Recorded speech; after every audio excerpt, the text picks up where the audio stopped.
తాను ఎయిర్పోర్ట్ కాంట్రాక్టర్లు అడిగినట్లు నిరూపించారని గన్నవరం ఎమ్మెల్యే యార్లగడ్డ వెంకట్రావు సవాల్ చేశారు. నిరూపిస్తే ఎమ్మెల్యే పదవికి రాజీనామా చేస్తానన్నారు.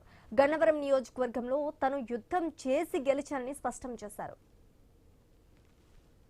నియోజకవర్గంలో పనిచేసినా, కష్టపడినా, దెబ్బలు తిన్నా, అవహేళన పడినా, లేకపోతే వీళ్ళు ఇబ్బందులు పడినా, కేసులు పెట్టించుకున్నా కార్యకర్తలు పెట్టించుకొని తెలుగుతాడులే. తెలుగుతాడు అటు వదిలేయమంటారా? ఉద్యోగాలన్నీ వైసీపీకి ఇచ్చిన నిజం కాదా 5 సంవత్సరాల్లో? ఎందుకు పేరునాని, వెల్లంపల్లి శ్రీనివాస్ని, కొడాలని, పేరునాని గారు నన్ను అడగండి. సో మీరు ఎందుకు ఉంచారా అని అడగండి.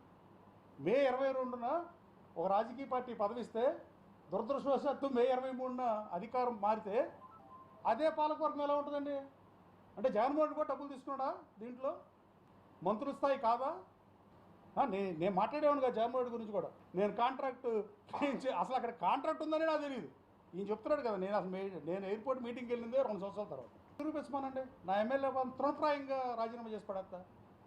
నేను కాంట్రాక్ట్ అడిగినట్టు కానీ, ఏదైనా కంపెనీని ప్రమోట్ చేసినట్టు కానీ, గతంలో మీరు నేను మీకు పనిచేసినప్పుడు నేను ఎలా ఉన్నా అలాగే ఉన్నప్పుడు కూడా మీరు మారారు, నేను మారలా.